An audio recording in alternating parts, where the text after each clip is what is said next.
Before our service begins, I'll ask that you turn your cell phones off.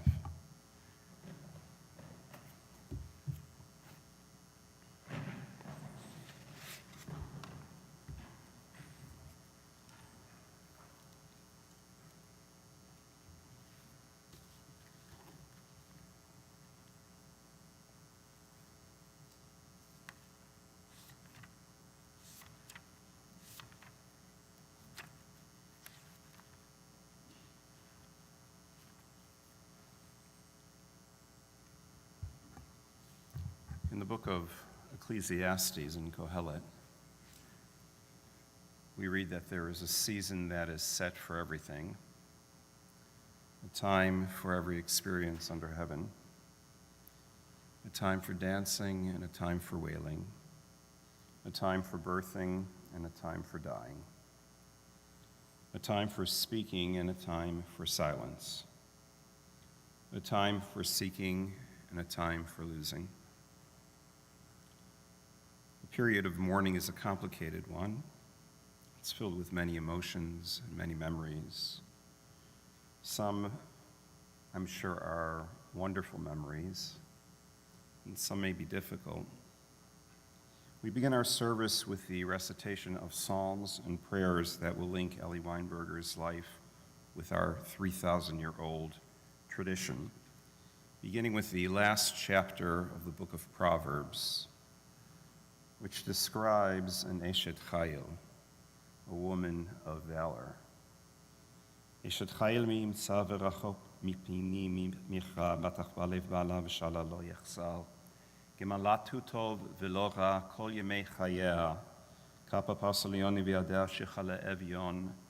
Oz v'hadar lebusha v'tischok li'am acharon. Hi patra b'chochma v'torat chesed al l'shona. Sophia lichot beta belechem atzlut lo tochel. Kamu vanea vayeshvua ba'ala vayhalela. Rabot banot asu chayil. Ve'at alit al kulana. What a precious find is an Eshet Chayil, a woman of valor. Her worth is beyond rubies. Her husband puts his confidence in her and lacks nothing. She is good to him, never bad, all the days of her life. She opens her hand to the needy and extends her hand to the poor. She is clothed with strength and splendor. She looks to the future cheerfully. She opens her mouth with wisdom. Her tongue is guided by kindness. She oversees the activities of her household and never eats the bread of idleness. Her children come forward and bless her. Her husband praises her and says, "Many women have done superbly, but you surpass them all." Charm is deceitful and beauty vain, but a God-revering woman is much to be praised. Extol her for the fruit of her hand. Wherever people gather, her deeds speak her praise. In the book of Ben Sira, we read that we're all destined to die, that we share it with all who ever lived, with all who ever will be. Cry for the dead, hide not your grief, do not restrain your mourning. But remember that continuing sorrow is worse than death. When the dead are at rest, let their memory be a source of peace, and be consoled when the soul departs. Death is better than a life of pain, and eternal rest is better than constant sickness. Let us not seek to understand what is too difficult for us, nor search for what is hidden, nor be preoccupied with what is beyond. For we have been shown more than we can comprehend. As a drop of water in the sea, as a grain of sand on the shore, are our days, few in eternity. The good things in life last for a short time, but a good reputation endures forever.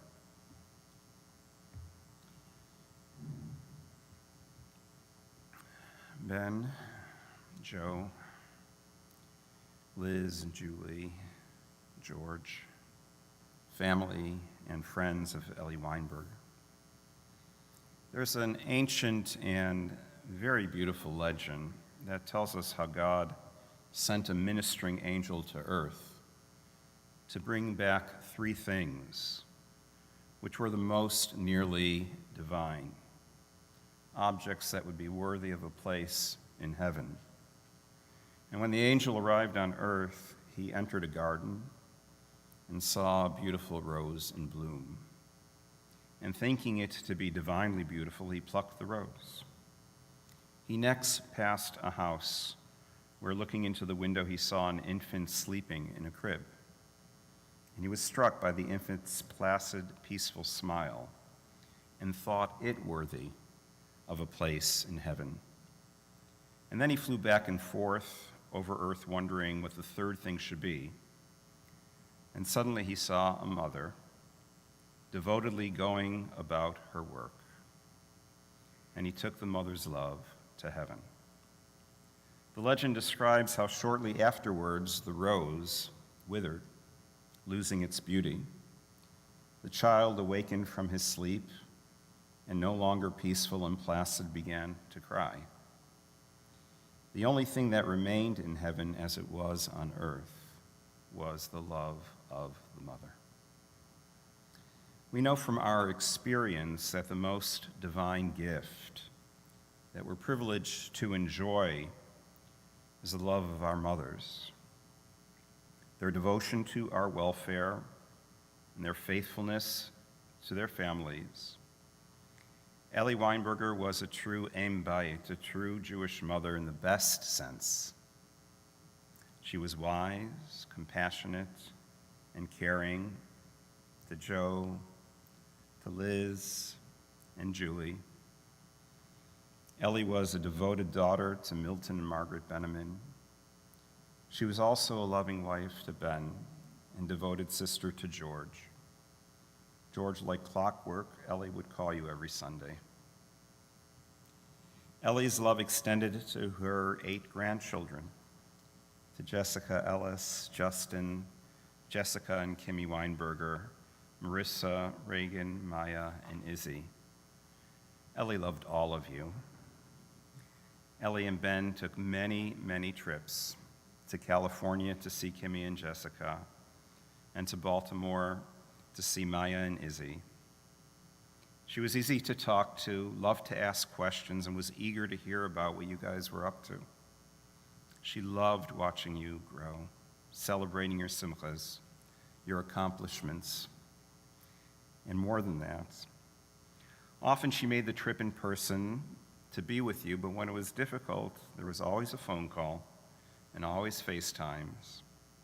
She always wanted to know what you were doing, how you were getting along. And she simply loved to hear the highlights of how school was going, what sports and activities you were involved in, how you enjoyed camp, anything and everything that you were involved with at the time. Ellie loved getting photos of all of you and would print them out and hang them all over the refrigerator. And she simply couldn't throw one, no matter how old it was, away. So walking through the house was like a little museum of you guys growing up. She simply loved seeing your faces. Ellie was born in Cumberland, Maryland. She graduated from the University of Maryland with a Bachelor of Science degree in speech and hearing pathology, and worked in that field for 4 years while Ben attended dental school at the University of Pittsburgh. Ben, you and Ellie knew each other your whole lives. You were the best of friends, and together you were very much a team. You enjoyed 63 years of a wonderful marriage. Ellie and Ben came to Allentown in 1968, and over the years, Ellie volunteered at the JCC as director of the children's programs and helped coordinate activities with the JCC programs in Wilkes-Barre and Scranton. She also volunteered at Nearly New and helped run the program for a few years. Ellie was an auxiliary board member of the JDS, where she devoted many, many hours of hard work. Ellie was an avid reader. She would go through many books a week, and she was great at tennis, a wonderful golf player, a terrific cook and baker. She loved working on jigsaw puzzles and completing one right after another. In picturing Ellie in our mind's eyes, we can see her with a smile on her face, reading a book or working in the kitchen. She simply loved having family and being surrounded by family. And when family visited, Ellie was always busy cooking and preparing for them. Ellie and Ben planned great trips and loved to travel, visiting Europe, Asia, Africa, Australia, Japan, India, and many other places, and of course, Israel. Ellie was a real optimist. She would say, "I'm sure it's going to be fine," and she was very practical, not an overbearing kind of mother, but very, very realistic. She simply wouldn't let things bother her, and she would say, "It's going to be all right, it's going to be fine," and she really wasn't a worrier, and I think in that process was able to calm those around her. She was a firm believer that there wasn't a problem that couldn't be worked out if you worked on it together. She was easygoing, no drama, thoughtful, caring, and strong. Ellie, you will truly be missed. May your soul be bound up in the bond of eternal life. And let us say, Amen. I'd like to now call on George Beneman, Ellie's brother, to say a few words.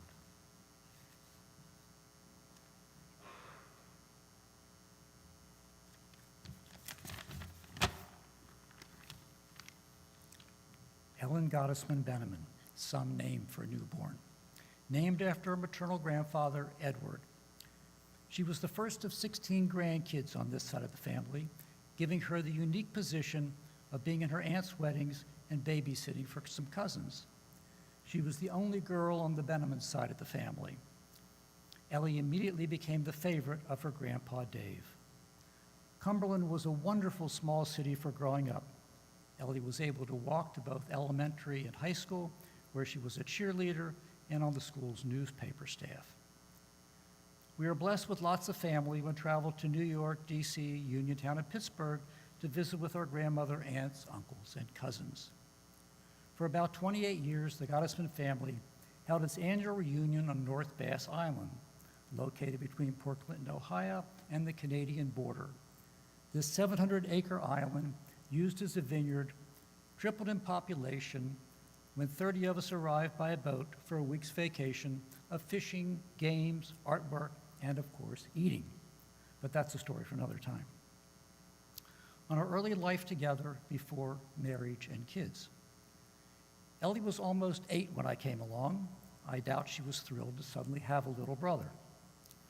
Maybe that's why a few years later, when Mother wasn't looking, she pushed me off my tricycle into the basement window well. We've had a wonderful 78 years together with only a few disagreements. Since she was smarter and stronger, Ellie always won. Mammy, our maternal grandmother, lived in New York on the Upper West Side at 115th Street and Claremont Avenue, next to Barnard College and Columbia University, and a block away from the subway. When I was 10, Ellie took me to Times Square to see the city lights at night of Broadway, and that was 1956. I remember the Camel sign blowing smoke rings and chefs tossing pizza dough in the restaurant windows. The next day, she took me to see my first Broadway show, Little Abner, at the St. James Theater. She bought me a souvenir program. "You only get this gift for your first show," she said. "After that, it's on you." This sparked my love for the theater and the career that has followed. When Ellie got her driver's license, I was her first passenger. Years later, she was mine. As a teenager at the country club, I wanted to get my Red Cross life-saving badge. Guess who was my instructor? During the test, Ellie was also the drowning victim I had to save. Needless to say, she didn't take pity on her little brother and almost had to save me. Our family has a long tradition of checking in every Sunday night. When Ellie and I were in college, we called home collect after 7 p.m. when the rates were lower and talked with our parents. After they died, we have continued this tradition. Ellie, Since we are together today, I won't be calling tonight.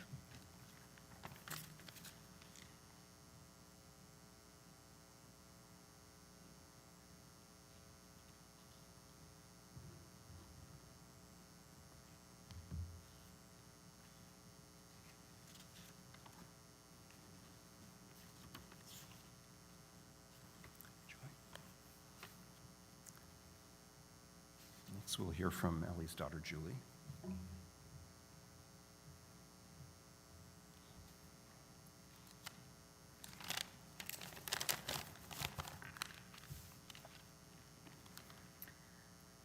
Hi. Thank you all so much for being here.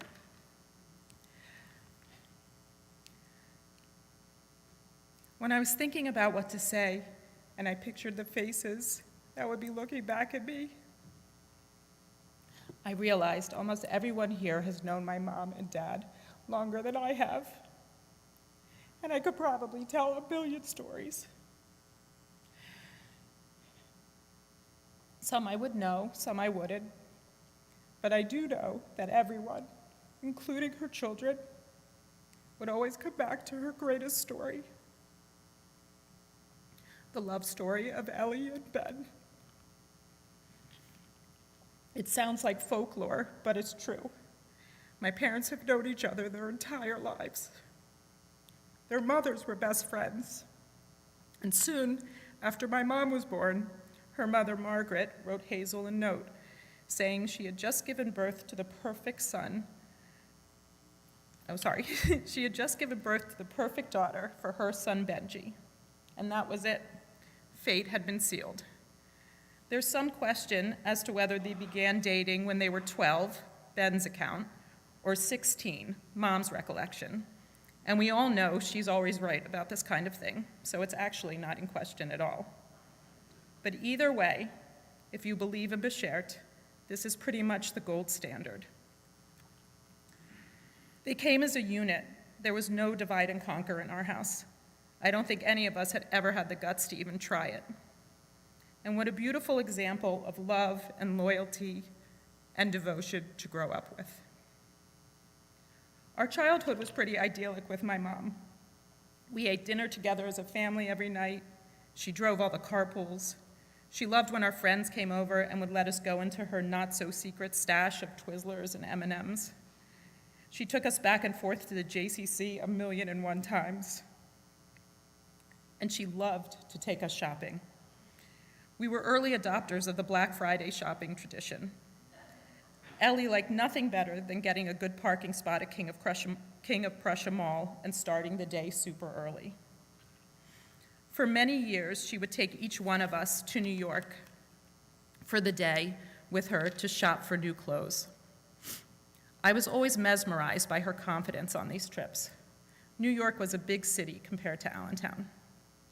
She knew the city very well, and I remember her holding my hand and pulling me along, navigating the streets and traffic, showing me all the buildings and telling stories about going there on her own as a young girl and with Uncle George to visit family. She used to let us pick where we wanted to eat lunch. Anywhere you want, she would say. I always picked the same place, the Bagel Nosh. We'd get one bagel with cream cheese and one extra bagel that we would use to split the enormous amount of cream cheese they would use between the two of us. And she never complained about my very boring choice of where to eat, because she honestly didn't mind. Just being together and sharing this experience was all that mattered to her. My mom was independent, loyal, strong-willed, and athletic. She loved playing golf and tennis and watching any sport on TV. She loved to read and do puzzles and to travel. She loved to cook, but her real joy was in baking. Her fabulous chocolate pecan, Mississippi mud pies, and New York cheesecake were the best. And her cookies are infamous, from thumbprint to lemon squares to giant chocolate chip, and especially the all-time favorite, Gold Rush brownies. She was patient and kind, and she almost never got angry. She taught me I could figure things out on my own.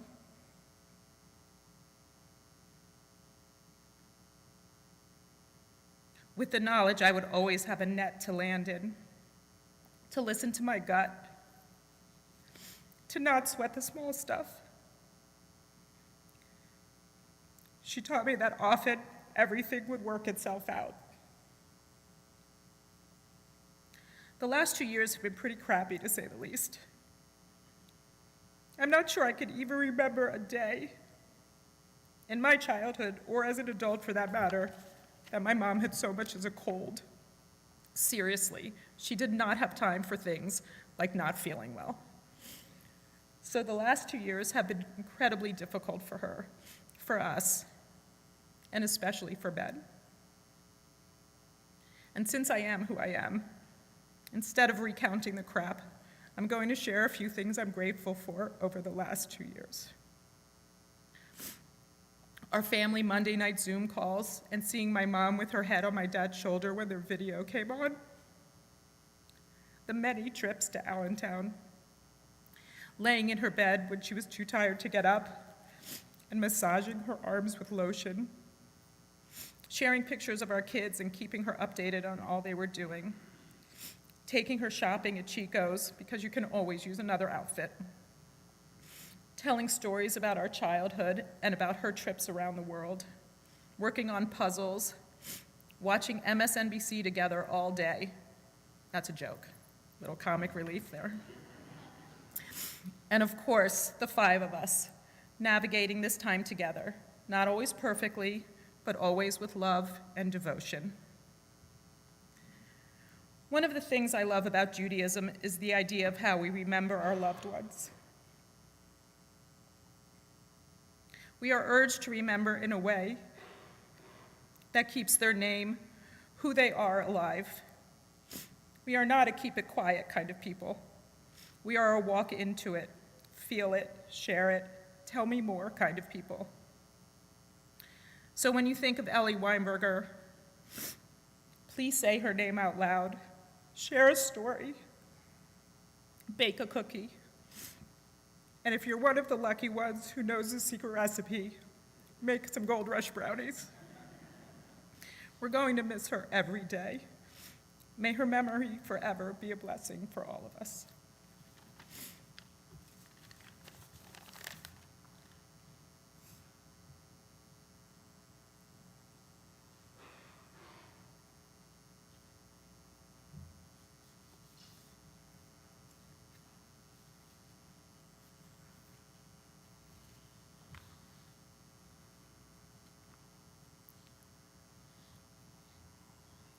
In a moment, we'll rise for the memorial prayer, but I just wanted to remind people that there is Minyan tonight and tomorrow night here at Temple Bethel at 7:30 p.m., and that the family will be here today between 2 and 5 for those wishing to stop by and convey their condolences.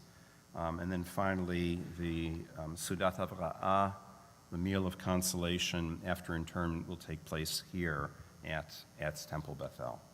Please rise.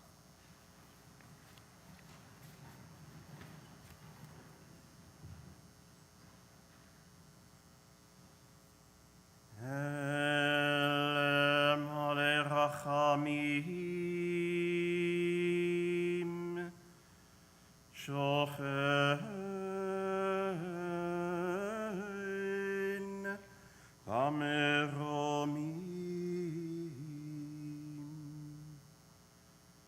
hamitzem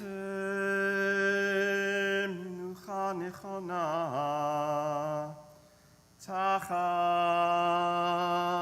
kanefei hashchina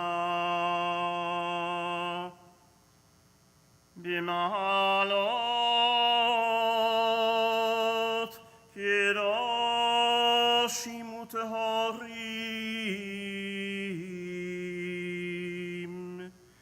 kezarakia mazirim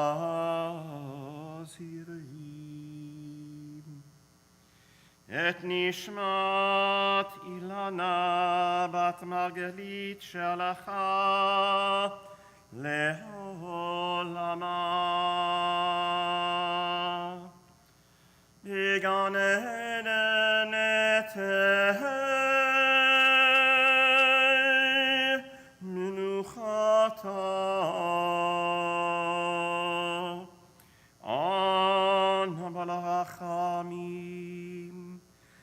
הסתיריה בסתר כנפך לעולמים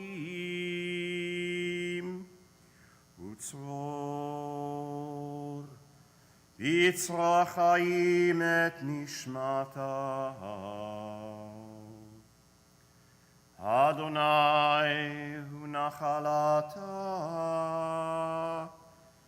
ותנוח בשלום על משכבה ונאמר Amen.